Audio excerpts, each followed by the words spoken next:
This is Find Your Daily Calm. I'm Sel Gaston. Welcome to Find Your Daily Calm, the show that helps you relax and find peace amidst the chaos of everyday life. Today, we have a special rebroadcast for you from Jason Medlock's show, Expansion of Consciousness. In this episode, I was his guest and we discussed the three brains, a fascinating concept that explores the different ways our three brains process information and how we can use this knowledge to find greater peace and balance in our lives. Curious? Listen in and find out what on earth are the three brains. We are honored to share this episode with you as Jason is a true expert in the field of mindfulness and meditation, and his podcast is a valuable resource for those seeking to expand their consciousness. You can follow Jason on his website at expansionofconsciousness.net and on his social media accounts on Instagram, Facebook, YouTube, LinkedIn, and Twitter. Good afternoon. I'm Jason Medlock, and welcome to the Expansion of Consciousness. I'm your host today for this outstanding show, and we have a very special guest, Sale Gaston, marvelous, talented podcaster, the host of the Daily Calm podcast, which allows you to retreat to your place of peace and calm.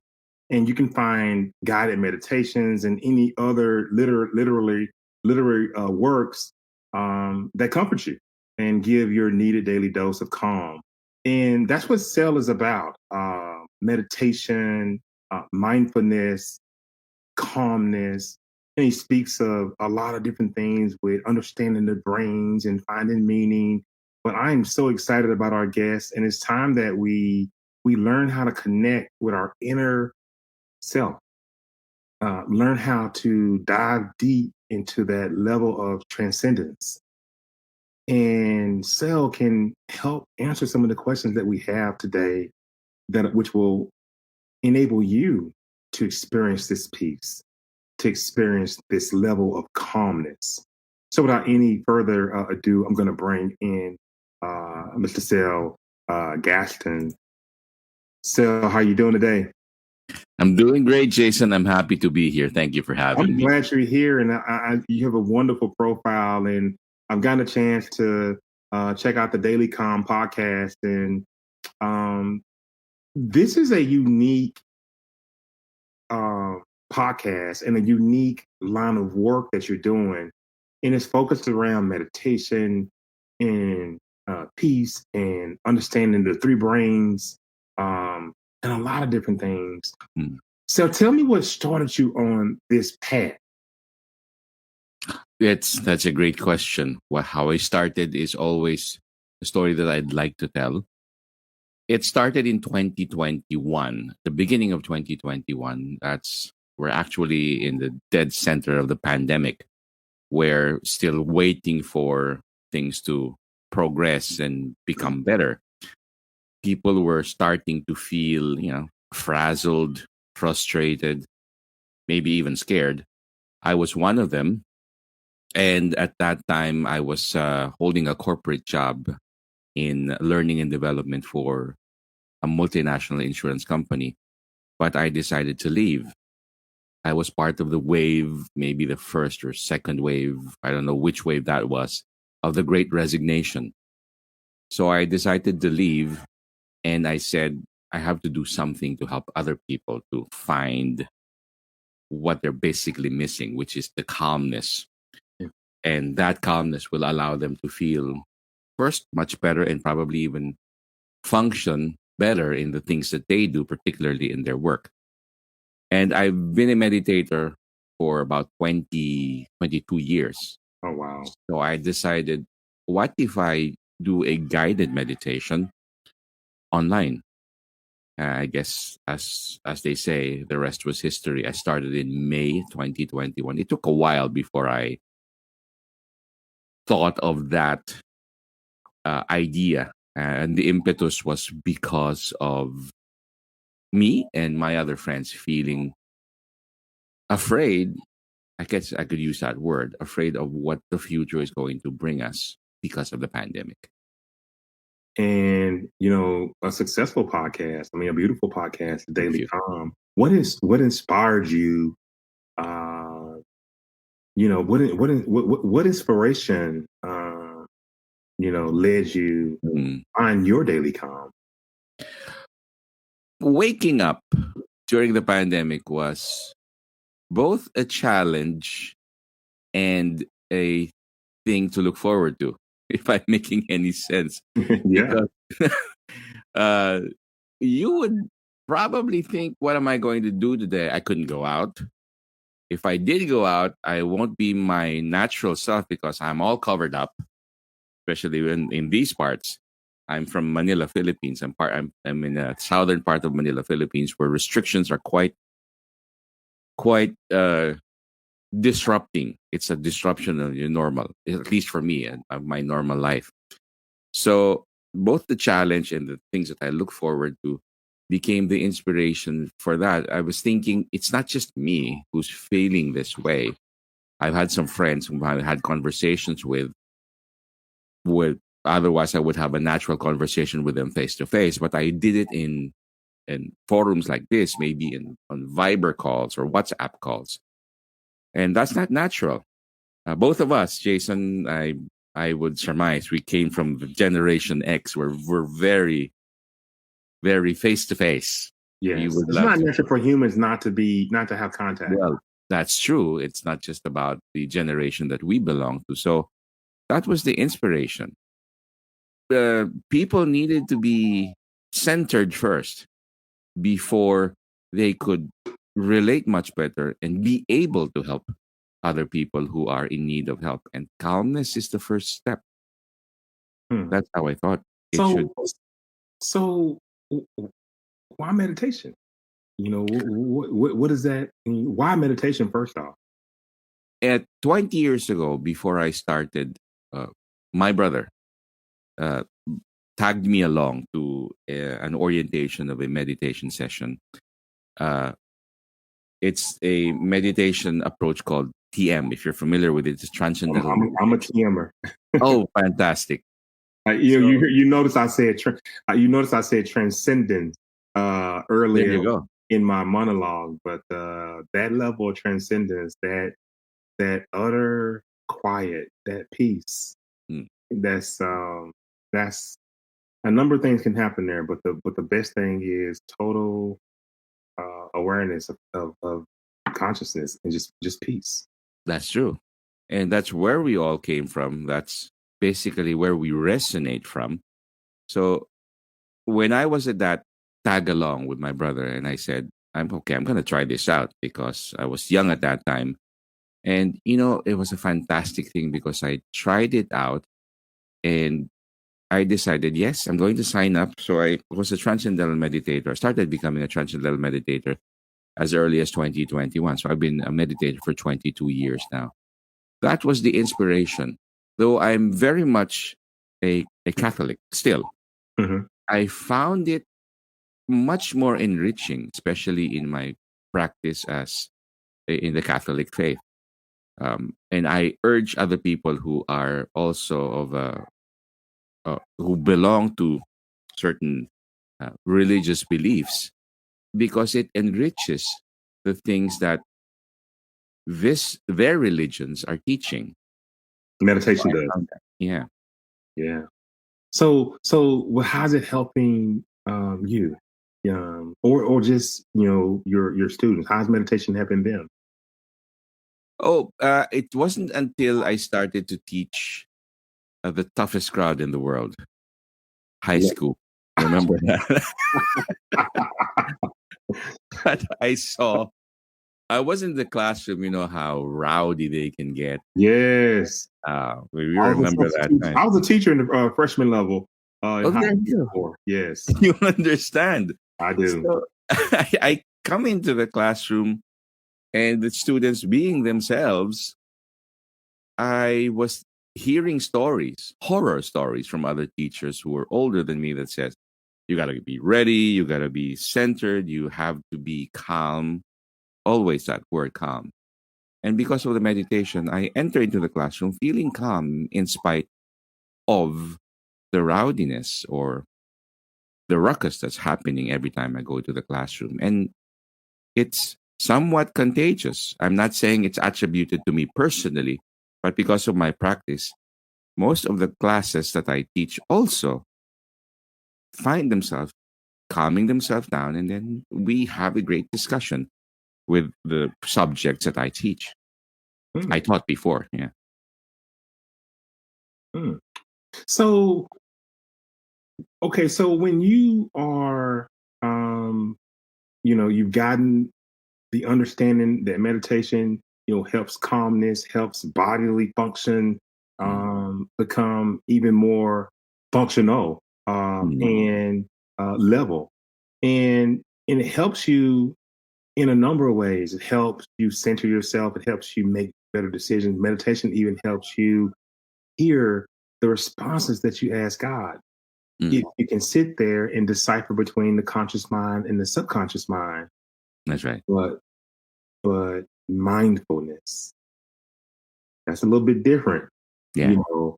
So the question is then why mindfulness? Why is it used? Um, what's the purpose of it? Well, people tend to see meditation and mindfulness on the same level. But Yes. for me, it has to be seen in a different, though equal footing. When we say meditation, let's compare first the word meditation and prayer, those two words. Hmm. Prayer is when you talk to God, when you ask God, when there's supplication, when there's a request from Him, for us to answer a prayer or a request. Meditation is when you listen to Him. So there's a difference. You prayer, asking Him, speaking to Him, having a conversation with Him, and God answers back. And it's in meditation that you listen. Hmm. And it's more profound if you really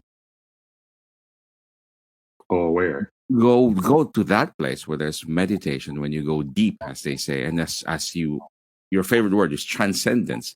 That is when we transcend, Yes. when we hear the voice of God. And hearing the voice of God is not your usual voice with the timbre and the tone and the rate of speech. It's not like that. You go to have to think beyond that. And that's where mindfulness comes in. It could be the wind that's rustling, the leaves that's rustling because of the wind, the sunlight, maybe even the baby that's crying in your neighbor or a puppy that's barking. That's mindfulness. Can we say that mindfulness can also be related to just the act of being an avid meditator? And I said it a minute ago, Sale, being able to distinguish between this right here, this conscious mind, and Yes, this subconscious mind. Mindfulness, the that's right. ability to see beyond that and hear the message. It's that low lying information. The first thing that comes to your mind is the message. Yes. What makes a person mindful though? I'd have to say you would have to go through the physical first because that's the gifts. Those were the gifts that were given to us. Hmm. And to be mindful, there are certain levels. That's physical, emotional, intellectual, and spiritual. But being mindful in life is being mindful of those four levels, four things that we've been gifted. Let's Mm. start with the physical. I've learned and put it together and realized that in transcendence, you also need to understand where you're at and where you want to be. Where you're at right now is we have our physical faculties. We have, as practitioners in the neuro linguistic programming field, they would say you have three brains. First time I heard of that was that's ridiculous. How am I supposed to have three brains? Yeah. Hard That's, mind. that's right. Yeah. But at that time, I was thinking, that's ridiculous because that's going to make me three times smarter. Well, yes. The answer is yes. But you have to be mindful of the head heart. Yes. The head mind, the heart Hmm. mind, and the gut mind. Yep. So head, heart, and gut are your three brains. But just a short uh, data about that or fact about that is that the neural networks in your brain are also present in your heart as well as in your gut. Why aren't we Very taught this fascinating. stuff, Sal? Yeah. Why aren't we taught this stuff in school, Sal? I'm sorry. Where? Why What? aren't we taught this stuff in school? Why aren't our schools teaching you that it's more than three brains? That's a fantastic question. I've also asked that when I first heard about it Mhm. because we've all been trained to use the head mind where you figure stuff out in mathematics, in language, in conversation. But we tend to disregard kids that say, I think that's right, but it doesn't feel right. And I don't have the courage to do it. Mm, Or it could be the other way around. I think I have to do it. I have the courage to do it, but it sounds ridiculous. mm. But then again, being mindful of centering these three minds will give us the the medium to transcend, to understand what what the message is being given to us. Because being mindful of those gifts allows us the transcendence that we're all looking for. So what's your take on the heart brain? The heart brain, it's in the middle physically. So I'd like to think that it's also part of the triumvirate that leads the emotion. And we all know that we're driven by emotion. Very few humans, unless you're a Vulcan, that you don't have a heart brain. Maybe they do, but they're very much dominated by their head brain. Yeah, the heart is the seat of all emotion. That's right. I agree with that. So that's why the heart brain is very important. I would even dare say that it takes precedence over the head brain and the gut brain. It does. Yeah. It does. And when the heart brain and the head brain are in coherence, the experience that in the level of control you have over this avatar is absolutely amazing while you're in this third dimensional construct. To have that connection enables you to uh, perform any type of healing on your body, Yes. speak to your body. Hey, my Mhm. ankle is hurting. Can we fix that? That's when you're in that level of coherence. And I'm told, and I've read that you can achieve that through meditation. That's true. I agree with that 100%. I see I see uh you're a sports fan and you're a sports aficionado yourself. I see the football Yeah, yeah. or the Former, championship football.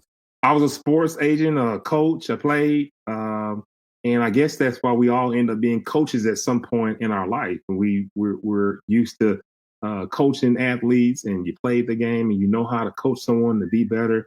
But how do you coach a person to find themselves? How do you coach a person to release the pain? How do you coach a person to understand their fears? And those are the real coaches, you know. That's true. That's true. I agree. Uh, Take for example the pain of certain pains in the emotion Mhm. when you're upset. Uh, I would normally ask anger, for example. In a meditation session, I would have a conversation with it by allowing it to be with me in that meditation. And I'd Mm. ask it, anger, why are you here? What's up? What gives? What's happening? And then if because of that allowing, you get to understand that because as they say, nothing is as it seems.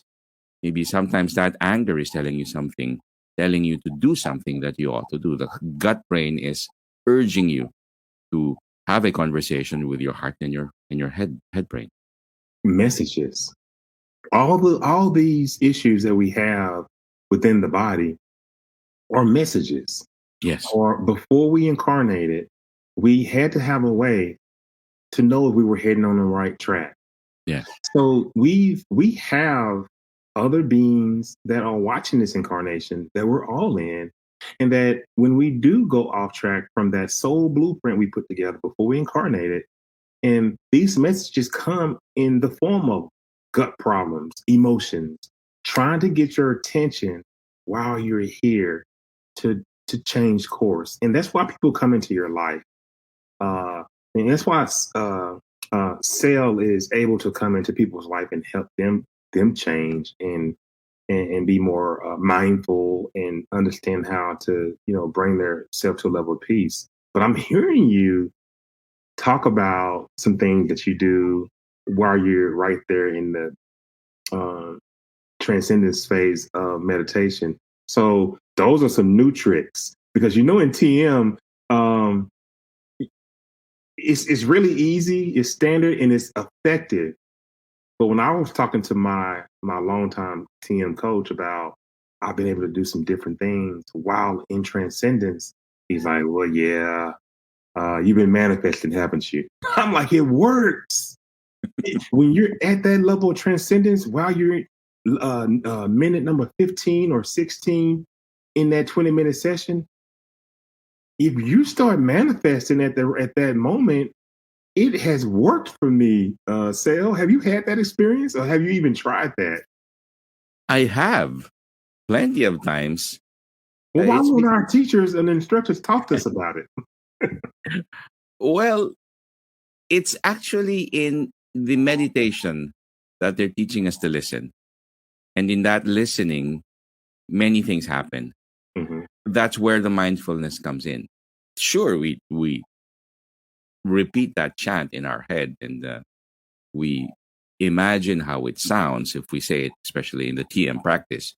Mhm. But you find that becomes the background or the white noise, as if you were focusing on a work task and your TV is open because you're the type of guy, for example, that wants to have white noise behind you as a background. Mhm. But you find yourself focusing already and being mindful of the things that you ought to do or you ought to be accomplishing, which I think becomes the, well, how should I say that?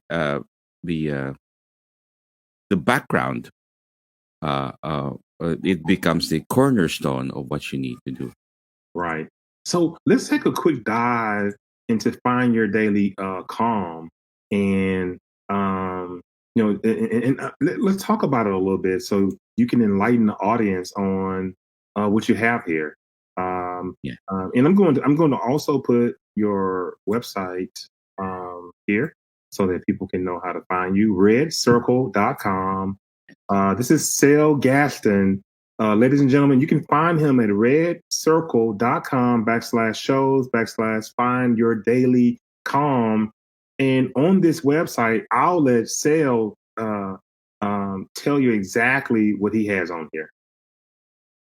Oh, Find Your Daily Calm is a podcast, audio, all audio. It's also on YouTube, but you see an audiogram when you prefer to listen on YouTube. Maybe when you're working, that's what you want to have as a background sound in your workspace. But we're available in Apple and Spotify.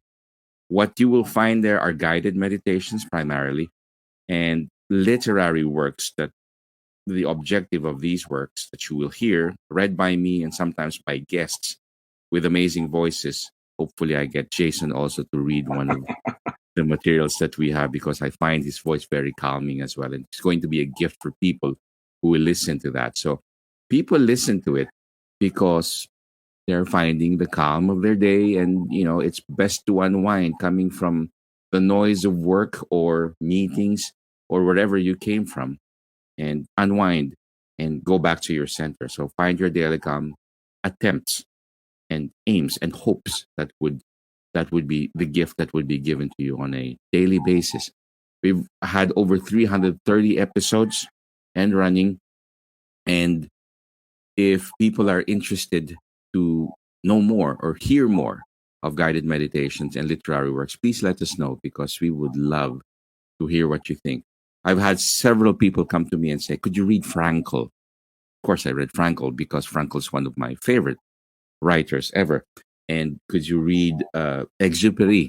Because my son loves to listen or read Exupery. And I told him, why don't you come read? He's 13 years old. And he said, yeah, Dad, I want to read uh, Antoine de Saint-Exupéry. I said, sure. So we've had several people give him props for reading that. So literary works are also a way to find it. If meditation is not your thing, then I guess literary works will be. Again, And a talk like this, yes. Again, redcircle.com Yeah. /shows /find your daily calm.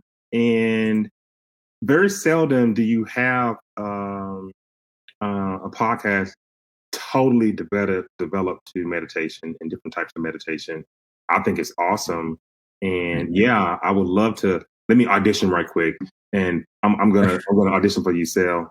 This is what I'm gonna say when you have me record. I'm gonna say, move to your place of peace, to a safe and wonderful place.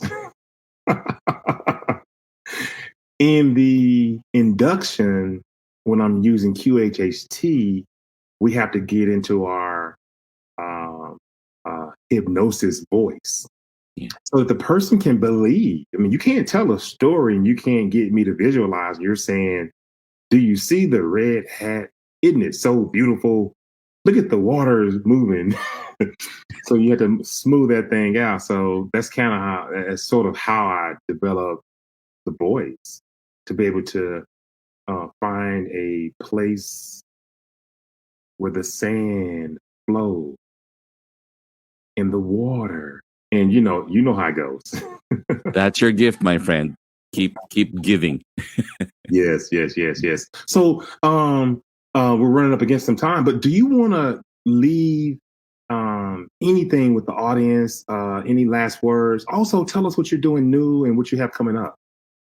Oh, first off, I wanted to thank you, Jason, for inviting me. And this is also a request, if to get your permission to also rebroadcast this once you've got this out, so I could also direct people to your podcast. Oh so yeah. When we finish and I'm gonna leave you in the back, I'll come back and we'll get all that squared away. Yes. Fantastic. Thank you.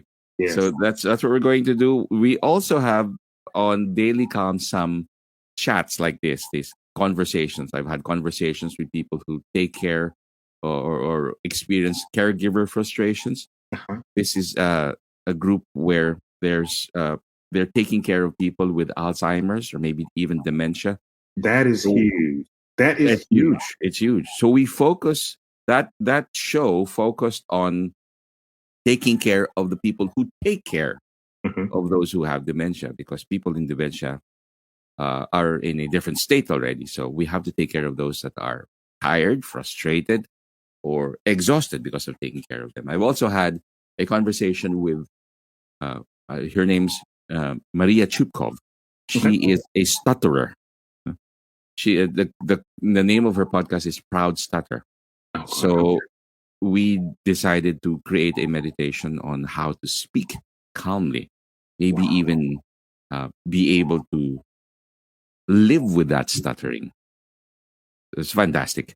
So and this one, Jason, which I'm going to rebroadcast, transcendence, is also something that people need to learn, and people ought to learn from you also, Jason. Yeah. And we both coach people. We both have gone through this walk. We both are TMers, but we can share each other's expressions, because you know who we are, Sal? We are a different aspect of one another. We're just experiencing ourselves in a different way. We're the same. I agree. Couldn't agree more. Yeah. All right. Well, you stay there. I'm going to wrap this thing up. I'm going to move you to the back office. Do not go anywhere. Hold on one second. Sal Gaston. I knew this would be an incredible interview. I knew exactly what he brought to the table. 20 years as a transcendental meditator, a mindfulness expert, a daily calm podcast, a podcast dedicated full of meditations, things that can help you. We have to have Sell back because I know he can help in mental health. I know that he understands the three brains and what they all mean: the gut brain, the heart brain, and the mind. The mind brain is so essential to our life. But it was so informative having Sell on the show, and I thank him a whole lot. But I want to thank you guys for continuing to listen to our content, for respecting the platform, and even for subscribing, because the numbers are moving, and I'm glad that you guys are helping out with that. Every time you see Expansion of Consciousness, and if you're watching it on Facebook, here's our Facebook link. If you're watching it on Facebook, that's fine. Watch it there. But ultimately, go to our YouTube page. Go to our YouTube channel. Follow us on YouTube at Expansion of Consciousness, at Expansion of Consciousness. And that way, it really helps our numbers, and it helps more people to see the content that we're bringing to the table.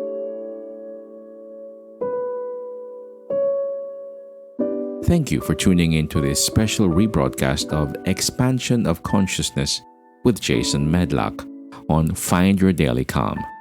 We hope you enjoyed hearing our conversation with Jason as we shared our insights on the three brains and how we can use this knowledge to find inner peace and balance. We would like to express our sincere appreciation to the wonderful Jason Medlock for his work in the field of mindfulness and meditation, and for providing such a valuable resource through his podcast. If you enjoy listening to Find Your Daily Calm, please consider supporting our production by making a donation. Your contribution will help us continue to bring you valuable insights and perspectives on mindfulness and meditation. You can make a donation by clicking the donation link seen on our show notes. Every little bit helps, and we truly appreciate your support. May you be calm, may you be at ease, and may peace be with you.